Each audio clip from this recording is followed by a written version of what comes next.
Let's start the new year with updated current wardrobes. Today I'm going to talk about what to eliminate from your wardrobe.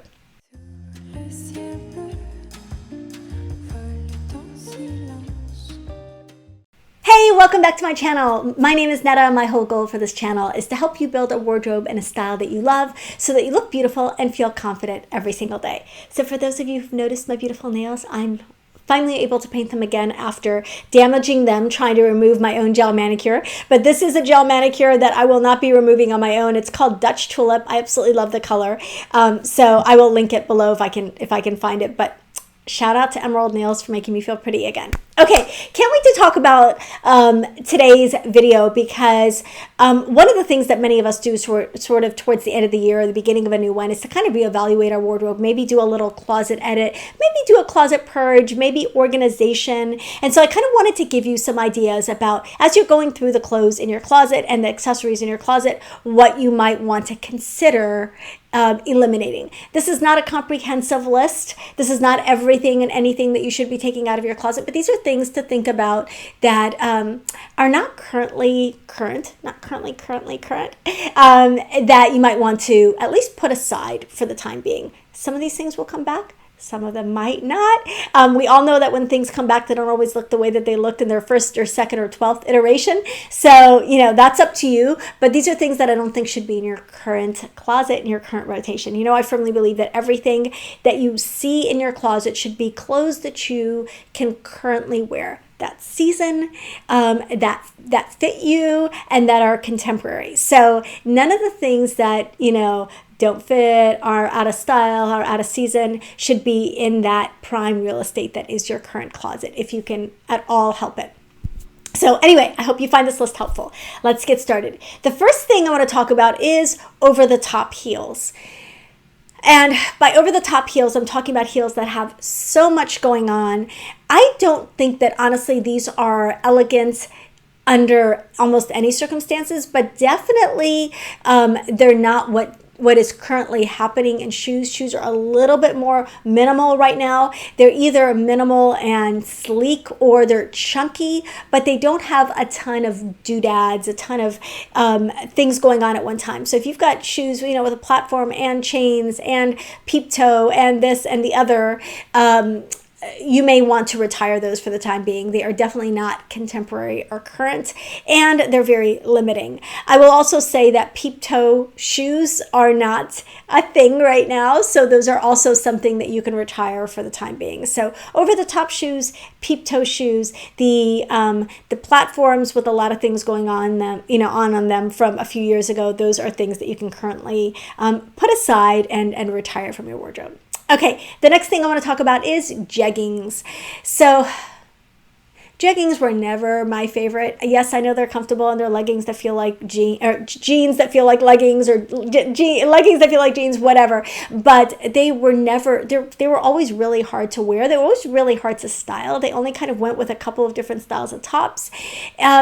And definitely the super stretchy denim look is not what's happening. If you're still going to wear your skinny jeans, wear them in boots that, if you want the jeans to go into boots, like that's the most contemporary way to wear them. And I'm going to get into boots a little bit later in this video. But, wearing your skinny jeans is one thing, but wearing jeggings, really skin tight, really stretchy, almost not even denim material, those are just not a style. And the pull-on kind without a real waistband, without a real button and zipper closure are the most dated in my opinion. So if you've got a super stretchy pair of jeggings in your closet, I definitely would suggest retiring them for the time being. Again, not only are they dated, but they're also probably not the most flattering or versatile option you own anyway.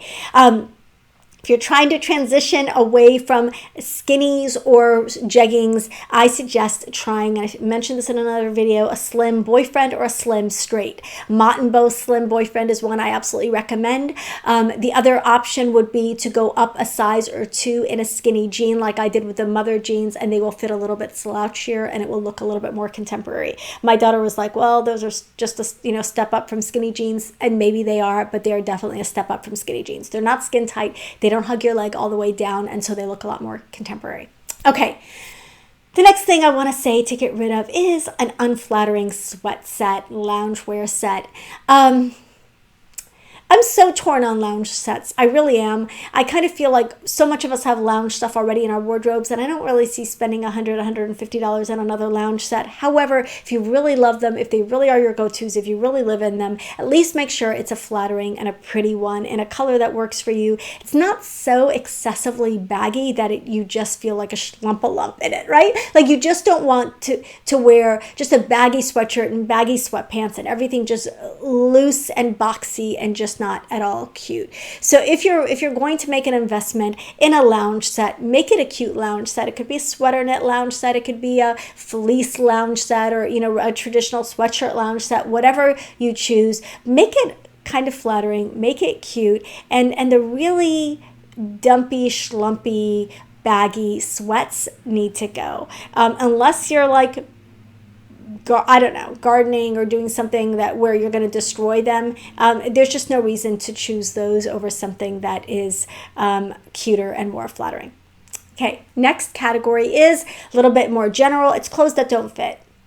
There's no reason to have clothes that do not fit you in your current closet. If you are genuinely, if you have like a medical condition, I have a couple of clients with thyroid conditions where they actually, over the course of a week or a couple of weeks, they go between a couple of different sizes. That is a totally different thing. But if you're holding on to clothes that every time you go buy them, you're like, oh, I can't wear those are too, those don't fit me now, those don't fit me now, those don't fit me now. Like, that is mentally not a healthy place to be in. You want your closet to be a happy and positive place where you can go in and you can put on anything and you can feel cute. That is the goal. Having clothes that don't fit in your closet does not help that goal. If you have things that need to be altered, they need to be in a bin, in your car, so that you can take them to the alterations place. I'm going tomorrow with my daughter. She's got a couple of pairs of jeans that need to be hemmed. I've got a couple of things that need to be altered. Get those altered so that you can bring them back into your closet and they can fit. But clothes that don't fit have no place in your wardrobe. Round toe boots. Oh my goodness. The really, really round toe, basic booty, usually in brown or taupe, from, 10 years ago. I still see those everywhere. They are not the flattering look. They're not flattering, and they're not contemporary. So if you do not want to go for a pointy toe, and pointy toes, I usually go up half a size. And one of the things I will always say is that your feet are not going to go all the way down into the toe. They just don't. Like, that's not how they work. They'll stop short of the pointy toe. So you might want to try them if you haven't. But if a pointy toe boot is not for you, then look at one of the new square toe boot options. There's some really, really cool ones. I have a pair from H&M that I bought last year that I wear constantly. But a square toe will give your toes that wiggle room that you're looking for, and it's a lot more contemporary. But ditch the round toe chunky boots with the brown stacked heel that everybody was wearing forever. Like, they're just not as contemporary anymore. Okay, sentimental clothes. I'm a big sentimental person. Everything is sentimental to me. I have so many sentimental things. However, I don't keep them in my closet. I keep them in bins and storage bins, carefully preserved and out of the way, right? Because I don't need to see the sweater that my husband proposed to me in 21 years ago, or 22, 23 years ago, every time I'm going through my closet, because it's not something I'm currently going to be wearing. So it doesn't need to be in my wardrobe. It doesn't need to be in my current rotation. So if you have sentimental pieces, if you have t-shirts from games or from special occasions, and they really are truly sentimental to you, or from special trips, put them, fold them, make sure they're clean, fold them, pack them away, and get them out of your current closet. You don't need those pieces cluttering up your closet. Okay, worn out clothes, worn out, tired, baggy, saggy, stretched out, stained, ripped, pilled, all of that stuff. Worn out clothes do not belong in your current rotation. If you want to keep one or two faded, dated, worn out outfits to paint your house in, if you ever paint your house, like I just recently painted a bathroom. I am not good at it. I have no business doing that ever again, but I decided a couple of days before Thanksgiving that I should just paint a bathroom, even though I was having 50 people at my house.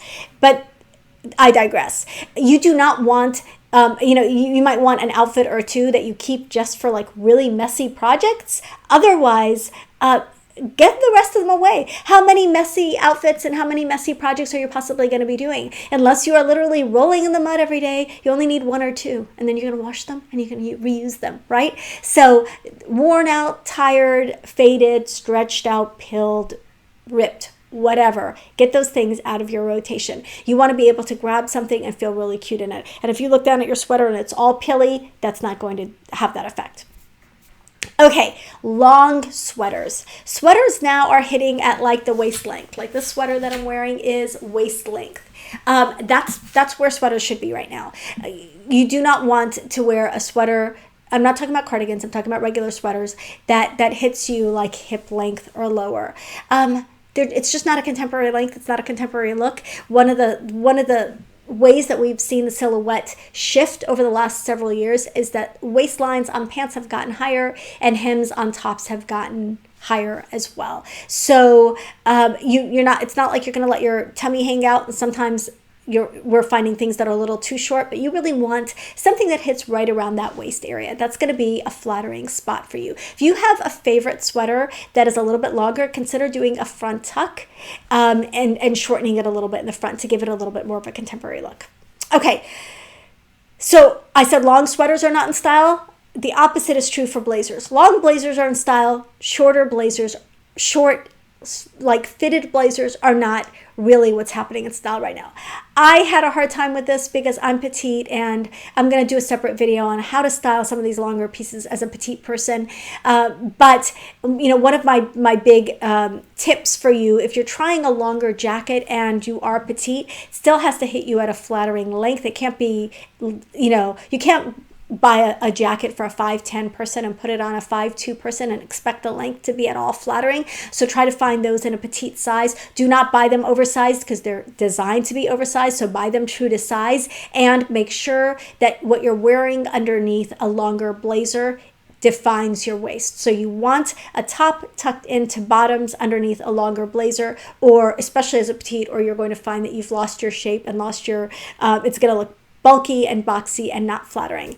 So, but all of that aside, longer blazers, a little less structured, boyfriend blazer, looser blazer, that's what's happening in style right now. What's not happening is a short, structured, fitted blazer. Okay, the next thing I would say to stay away from is the very classic waist length cardigan.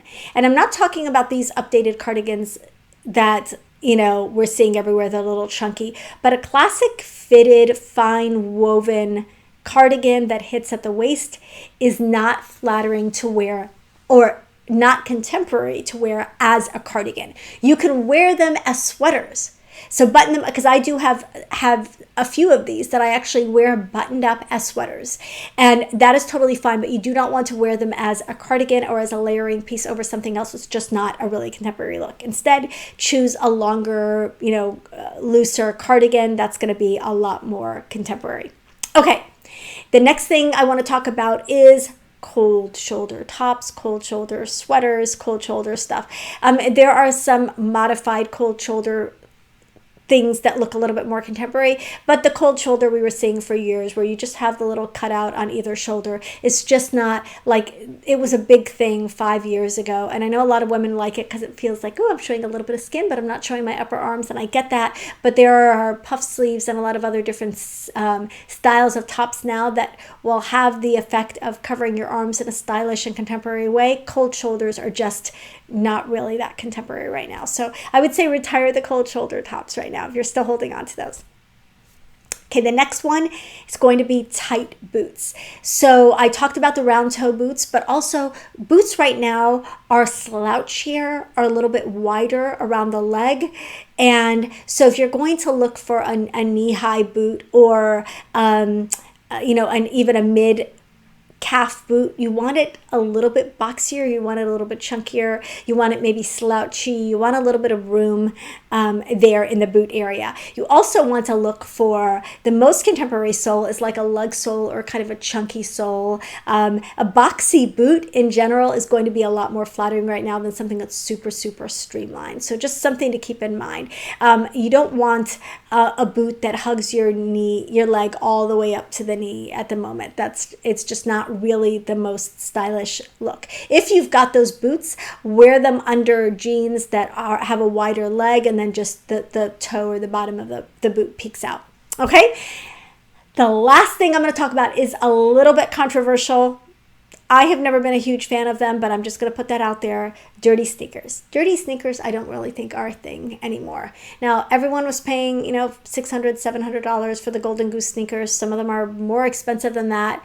I'm not saying Golden Goose is completely like out of style. I'm just not seeing as much of that look anymore. I just feel like a great chic neutral sneaker. First of all, I don't think I like I said, I've never loved them, so I'm just gonna put that out there. I've just never gotten that look. I'm not maybe enough of a hipster for that, but I don't find them to be as current or as cool as they were 3 or 4 years ago. They've just been trending for so long. Like, I feel like their time has come and gone. And so if instead invest in a neutral sneaker, a really cool neutral sneaker. I love the Veja ones. I like the like there are a lot of other really cool sneakers, Adidas and Converse, and there are just so many cool options that I think are a lot more right now and a lot more contemporary than the overpriced dirty sneakers that are the Golden Goose sneakers, and all of the various iterations and spin-offs of that as well. So that is my list. I could probably go on and do a part 2, part 7, part 12. If you're interested, let me know in the comments. Let me know which of these things you're having a hard time parting with, because we all have our favorites. This is not meant to just be about you guys. I had some of these things in my wardrobe. I have some of these things in my wardrobe, and I have put them in another place and kind of transitioned out of them, transitioned away from them. Ooh, one last thing. Just remembered another one. Kimonos. I love kimonos. Kimonos are so Florida friendly, but kimonos are just not really happening in style right now. So put your kimonos away, save them for another season, use a cardigan instead. You're going to have the same effect, a cardigan, a duster, a jacket, of a lighter layer without the look of a kimono, because that is also not contemporary. Like I said, I could go on and on about this topic. Let me know which of the things that I mentioned today do you have in your closet that you're having a hard time parting with. I know we've all got them. And again, this is not meant to be judgmental. This is just what is currently in style right now. If that's important to you, and if your desire is to look fresh and contemporary, then maybe some of these will resonate with you. Love you guys. Thank you so much, as always, for watching this video. Don't forget to hit subscribe and like before you leave this video, and leave a comment. I'll see you in the next one. Bye.